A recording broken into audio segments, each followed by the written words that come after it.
everybody, this is Captain Fred, your host for Aviation Theater, and a proud member of the San Diego Aerospace Museum, the first place to visit when you come to San Diego.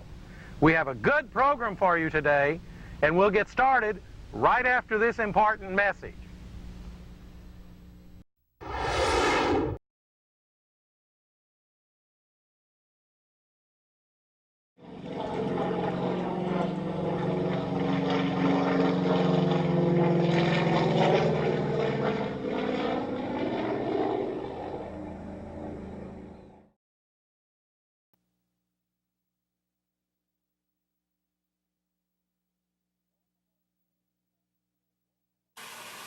Welcome once again to Captain Fred's Aviation Theater.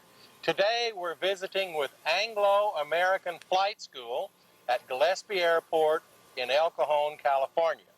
And here with me is Edward Kennelly, and he's going to tell you about giving flight instruction in the new Katana.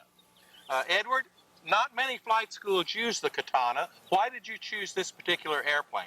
Well, the Katana is a relatively new plane on the market, and I find it's a very good training plane to teach people. I mean, if you look back a little bit, most people learn on 152s.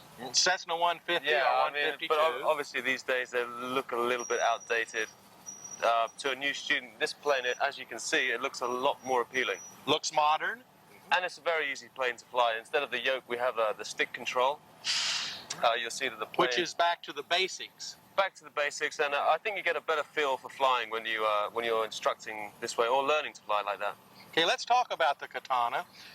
It's obviously made of composite. Yes, it is. It is a composite construction of all of the aircraft. We have a constant pitch propeller, which you don't have on a 152 or most standard trainers, but it's good to get into that, straight away, because if you're going to go further on in flying, you're going to be flying planes with constant pitch prop. Now, composite is resin and cloth and chemicals mixed together, like epoxy. Yes. It's if I remember the numbers correctly, it's a third the weight of steel and twice as strong. So your engine is pulling an airplane that weighs less than half of what an ordinary airplane weighs. That's right. That is right. So that increases the performance. Not only that increases obviously the weight, but if you look at the design of the plane, it's very sleek. It's very aerodynamic. Aerodynamically clean. The drag is greatly reduced on this aircraft. When we have a 912 cc engine in here, which is a Rotax, only producing 80 horsepower. And this plane, how many? 80. 80 horsepower. Yeah. And you can still cruise at about 120. 120 knots or miles? Knots. Knots. 120 knots, which is what, 140 miles an hour? Well, we'll say 138 mile an hour. 138. Around there, So it's a Rotax engine? Yeah, it is a Rotax engine. Is it 4-stroke? It's 2-stroke, 4-cylinder, horizontally propelled, yes. A 2-stroke engine does 138 knots. Wow, what kind of gas does it drink? Well, on cruise, about 75%. Obviously, cruise power, it's about 3.8 gallons an hour, which is very, very low. Less than 4 gallons an hour. Very cheap plane to fly. 138 knots on 3.8 gallons of gas. That's very economical. Very economical. Great for flight schools, of course, because you cut down a little bit on your fuel costs. Right. And even students flying cross-country, it's going to cost them a little bit less to take this plane other than a Cherokee or something like that. Sure, because they have to take a long cross-country. Yeah, and they're going to be paying for the fuel. So. Okay, so we have a composite airframe, and we have a 2-stroke Rotax engine, and the propeller, now they're making them out of composite now, aren't they? This is actually a Hoffman composite propeller. Obviously, if you'd like to touch the propeller, it moves freely. I'll just show you here if I can move. It just goes like that. Obviously, you can see this is a constant speed. Oh, yes. Like that. So it's not ground adjustable. You don't have to adjust it on the ground before you take off. No, you just adjust it from it's inside adjustable the plane. from inside. Yeah. So that way you don't need to choose a 2-bladed propeller or a 3-bladed propeller, because you can adjust the pitch from inside for climb or for speed, for power. That's right, Fred. Yeah, you can, but they don't actually make the Katana with a 3-bladed propeller. They've just bought Well, a no, new... what I said was you don't need a three-bladed Well, you don't need it, propeller. no, of course, because you've got With the option. adjustable pitch. That's right. And you can adjust this while you're flying in the air. Yes, you can. Inside. Yes, you can, Fred, yeah. Wow. So you adjust this for climb when you take off to get over the 50-yard obstacle. 50 feet or whatever, yeah, whatever you call it. And then after you get out of the pattern and you get ready to go cross country, you adjust it for... Obviously for your best fuel burn, your best economy, you know. You don't want to obviously put too much stress on the engine, so you'll lower RPMs.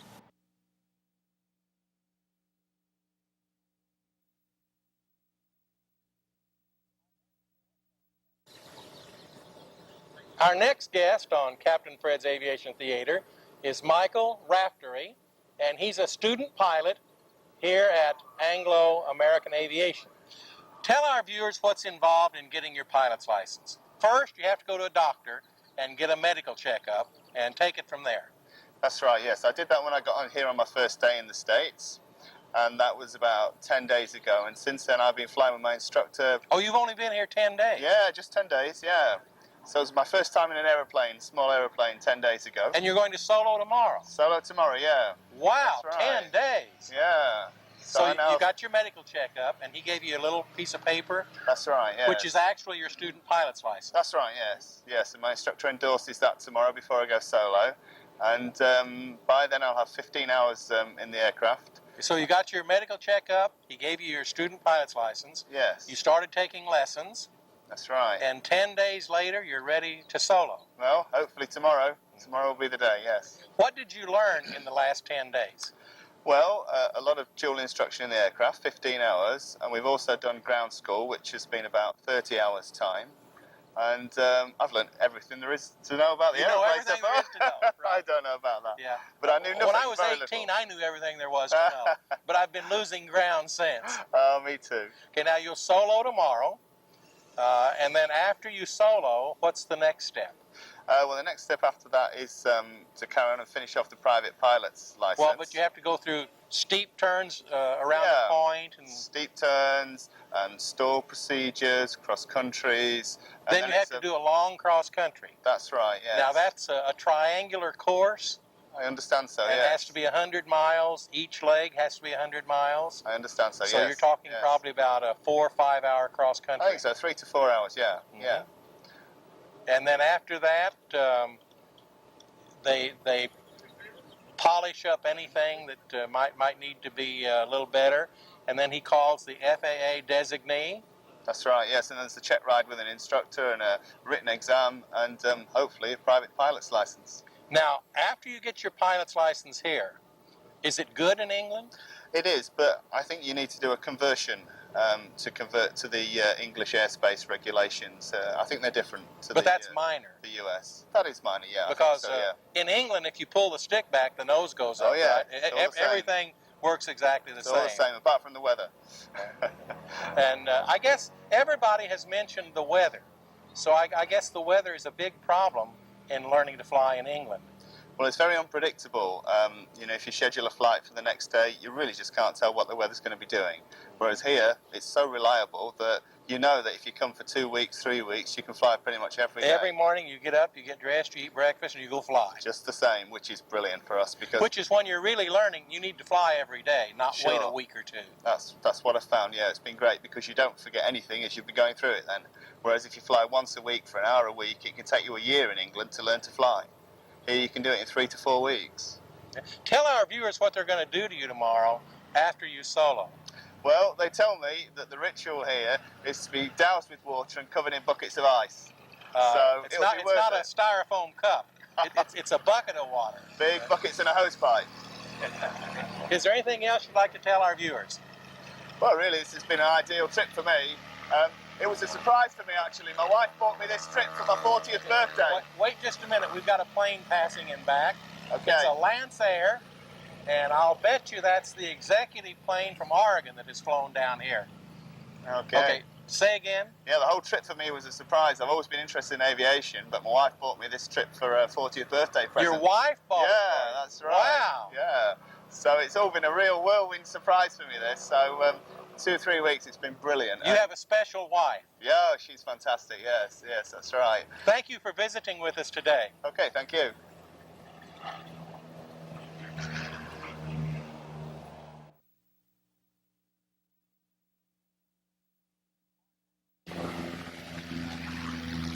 Our next guest is Catherine Martin, and this is no joke, folks. Catherine Martin's maiden name was Salt.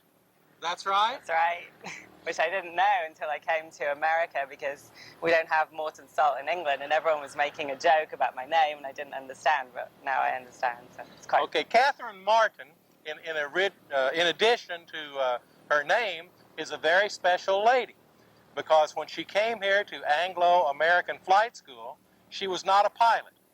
Tell our viewers your experience after you arrived here. Well, I originally came here to get my private pilot's license. That was about 4 years ago. And since then, I did get my private pilot's license. Okay, number one, you got your private pilot's license. Here at Anglo-American. And what did you earn it in? I did that. I started off in a 152, which I found... Cessna 152. Cessna 152, which I found was a little bit smaller. Sometimes can be very unstable when you go out on your long cross countries to the desert, and it's very bumpy out there. So I switched over to the PA-28, which is the Warrior. The Piper Warrior. Piper Warrior. It's a big Cherokee. Right. And I found it much more comfortable, and I finished my private pilot's license in the Warrior. And so you actually earned your private license in the Warrior? Yes. And then I did some hour building, and I did a complex checkout in the Arrow. And then I moved on to the multi-airplane. I have a multi-private. The twin. Right, multi-engine. And what was that in? I did that in a Duchess. This is a Piper Seneca, but I haven't flown this one recently or for a long time. Is the Duchess a Piper plane? No, it's a Beech. A Beech Duchess, yes. Right. And then I went on to do my commercial helicopter license. You moved from airplanes to helicopters. And so now, do you get a private pilot's license in the helicopter? Well, if you have 150 hours or 100 hours in an airplane, you can do 50 hours in the helicopter, which will give you a commercial helicopter license. Oh, so you don't have to earn a private license in the helicopter? No, you can go straight to commercial. commercial. Straight to the commercial. So that's what I did. What kind of a helicopter did you fly? It's a Bell 47, the MASH helicopter, and it's very... Does that have a jet engine on it? No, it's a recip. A reciprocal engine. And I don't know if you've seen MASH, the series. It's the helicopter. It's the old Korean War helicopter. And they're really nice to fly. They're very stable and a heavier helicopter than some of the other lighter helicopters that people are flying now. So that was really good fun, and I really enjoy the helicopter. So you're rated single-engine land, multi-engine, and helicopter. Right. And what are you doing now? Now I work here at Anglo-American. I'm the operations manager. And hopefully in a couple more years, when I finish college, I would like to be an air traffic controller here in San Diego. Are you going to college here? Yes. I'm going to San Diego State University. And how many how many lady students do they have here? At the moment, we have about 3 female students, but we would like to have more, because I think there's no reason why women can't fly just as well as men can, and I think it's something that more women should do. So our camera director is a licensed pilot, a woman licensed pilot, and she did a promo one time, standing in front of an airplane, and she said, "If I can do it, you can do it." Exactly. To promote women in aviation. Right. Would you tell our lady viewers the same thing? Well, I don't think that there's enough sort of education in school for females who might want to become pilots. It's something that you really don't think of that you could ever do, because nobody really talks about it. It's just always assumed that it's a guy thing to do. So it wasn't until I actually came out here just for a holiday and realized that I could fly too, and it was really good fun. And I think that a lot of other girls would probably share that opinion. Okay. Is there anything else you'd like to tell our viewers? Just that I feel really fortunate to be able to stay here in California. As I said, I came over from England where the weather is just abysmal. And yucky. It translates to okay. yucky. And it's just so nice to be here, and the people are really friendly, and you can go take an airplane and fly anywhere in this country. And so probably some American people who've been here all their lives maybe don't appreciate how lucky they are when you come from another country and you think it's really great to be here. You don't appreciate the oasis until you've come across the desert. Exactly. And so I feel really lucky to be here and to be flying here. It's great. Thank you very much for visiting with us today. Thank you, Fred. Catherine Martin, female helicopter pilot, airplane pilot, and multi-engine pilot.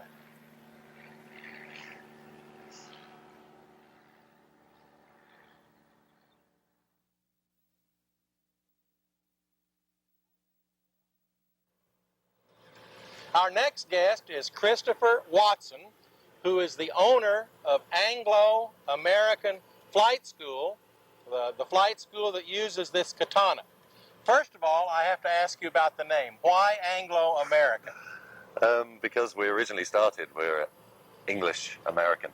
Because we were English people flying in America. Everybody questions the name Anglo-American. Why are English people flying in America? Because of the fuel prices. Fuel prices? Yeah, it's about half the cost of flying in the UK. Oh, is that right? Yeah, so when they complain about gas being $1.40 here, it's double that in England? At least that. It's Is about that right? probably $5 or $6 a gallon. Yeah. Wow. The gallon's slightly different because it's an imperial gallon, but it's still very expensive. Yeah. Well, tell me why you chose this airplane for your flight school. Well, I looked around the airport at all this sort of 40s and 50s technology that people are flying, and there's nothing wrong with it. But I thought it was time perhaps people learned in something that was 90s technology. You know, something that is composite, which is stronger than probably any aeroplane on the whole airport. And just something modern, really. Now, you told me that there's a new model of the Katana coming out with a Continental engine. Yeah, it's out already, and that's probably the biggest improvement to put a Continental in it. Because now, the Rotax is okay. Yeah. It's an okay engine. Mm-hmm. But if they put a Continental in it, that'll be a big improvement. Yeah, it's a lot faster and climbs a lot better. There's a 4-seat version out as well next year, I think, which will be IFR. All right, now tell us about this Anglo-American Flight School. You're located at Gillespie Airport in El Cajon, California. Right. Do you take American students? Are you open to the public? Yeah, absolutely. Yeah, we take anybody. Most of our marketing is done in the UK, and now some in France. But, I mean, we're located here right at the base of the tower. So if anybody walks through the door, we'll train them. And we'll train them in the Katana as well, which is... But you have a lot of people who come from England to earn their license here, right, because of the expense. Yeah. So it's cheaper for them to fly from England to California and get their license here than it is to get their license in England. Yeah, absolutely. Yeah, and have a 4-week holiday. Yeah. Well, I guess weather has a lot to do with it, too. Weather's a factor, because in England from November to March or April, it's really hard to go flying. And there's a lot of grass strips which are permanently sodden during the winter. What else would you like to tell our viewers about your school? We're 141 approved, and we have video courses, large ground school, and all that. So the whole thing was built, and we don't hide little costs that are going to surprise people. So we try and be straightforward. That's a good point. Yeah. What else would you like to tell our viewers about your school? I don't know, really. We're located at Gillespie Field. Come along and fly something modern.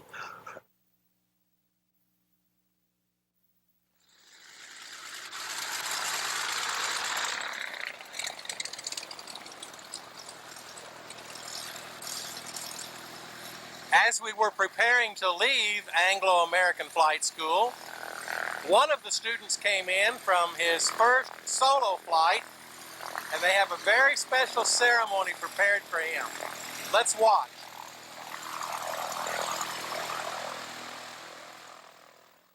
In accordance with long-established tradition, a first-time solo pilot gets a ceremony.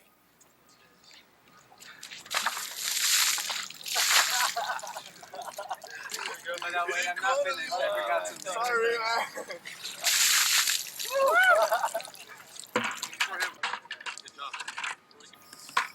wet. Good job. Really good. Was it wet? Yeah. Well, I can't believe it. Huh? See my landings? It's like a basketball. Yeah, they were like that. And that concludes our visit to Anglo-American Aviation Flight School. Thanks. Hey, well done. Congratulations.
So I'm crossed up 249 National Base, driving short Falcon 27 ready Katana, one check company. Tower 515, drop short Falcon 27 right, clear touch and go. Clear touch and go, 515.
that's our show for today. We hope you enjoyed it. We certainly enjoyed bringing it to you. I'd like to thank the San Diego Aerospace Museum, the first place to visit when you come to San Diego, for bringing Aviation Theater to you. Until next week, this is Captain Fred saying, God bless America and happy landing!